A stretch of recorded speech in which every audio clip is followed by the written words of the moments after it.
day all. Ira Epstein of Linn and Associates with your metals market wrap-up, and this is for Thursday, the 23rd of January, 2020, and we're getting on just around 2:15 in the afternoon. So in looking at the markets, where are we with them? Well, you know you're dealing with this virus, this coronavirus. There's many names it's being given. The one thing that we saw today was a panic start the day off because of the quarantines that have gone on through China.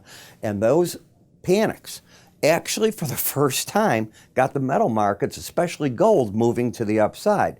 Now, it didn't hold the high of the day, but it's still a pretty good move. You saw the stock market get hit, and it's come back almost 200 points off the lows in the Dow alone, 20 points in the S&P, and you've made new highs late in the afternoon in the NASDAQ. The early high was around the 92.15 area. Bonds and notes, they're starting to give up some of the gains. So at some point here, this market's ahead of itself. The safe havens, such as the Japanese yen, got up as high as 91.76.5. It's backed off. Bonds giving up about 11.30 seconds. But you're still down in the energies, which are scared that world demand will be cut. You have the stock market that nothing seems to stop. I'm the first to say that. I want to be the first to say it. The dollar's still strong off safe haven buying. And the World Health Organization today said that while China has an emergency, and they're doing a good job of getting their arms around it as best as they can, that emergency has not spread to the rest of the world. Cases are spreading of this disease, but the importance is, outside of China, they're not finding human-to-human passing of it. It can pass.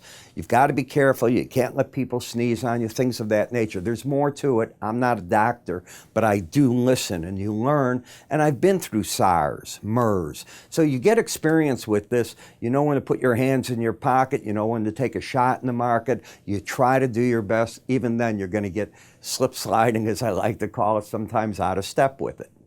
On the weekly chart of gold, this is great news. The market's finishing up. It's not closed yet, but I know where it finished. And it's going to be in that 1572 area in the April gold. This is still covering the current charts. And this is still a high close. Come on, this is good action in the gold market. Now, on the daily charts, you're still caught right here. That's a close-only chart of weeks. This is the sideways action we're caught in. I want to go back to this area. When you came down to fill this gap here, this market basically went sideways as it did it, and it hasn't left that pattern yet. Now, I have a problem with the swing line. Having written the study, I know it's not a flaw. I know a misstep it can make, and I want to walk you to it. The idea of a swing line is you got higher lows as an example and a higher high. Don't quite look at that yet. When you have that low, it should not take out. This low shouldn't have taken that out. That's the theory. You're going to have higher lows, higher highs. But because the market also looks the way the study's written by me, at settlements within it, you can get what I call these missteps in the market.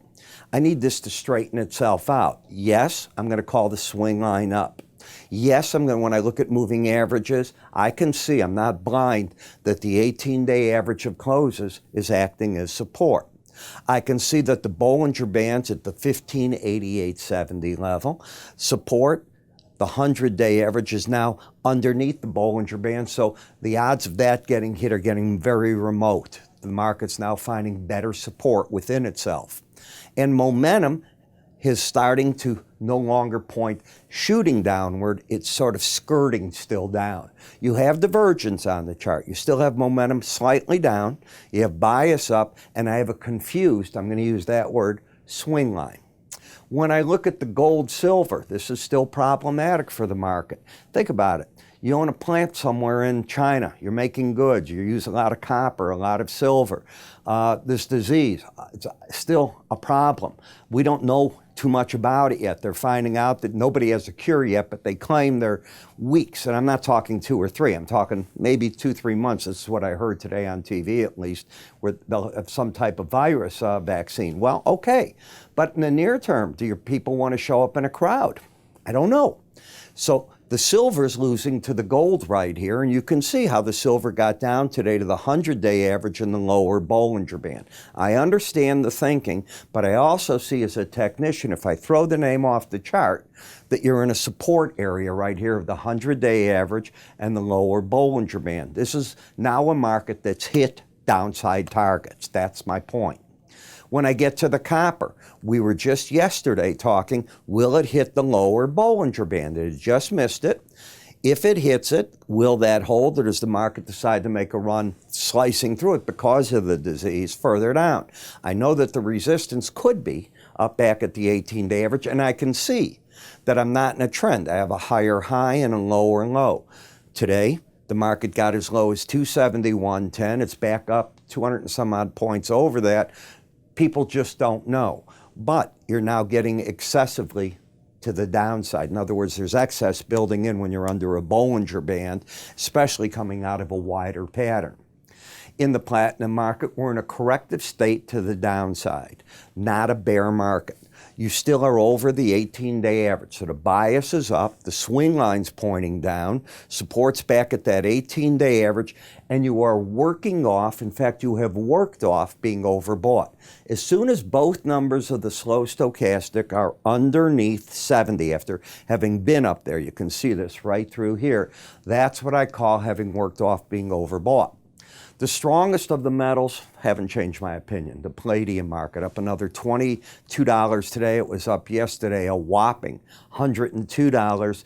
Again, it's just doing what it has to. It gets up, hits the upper Bollinger Band, pulls back under it, and keeps the embedded reading. I mean, it's classic bull case market. Very hard to play, very big risk.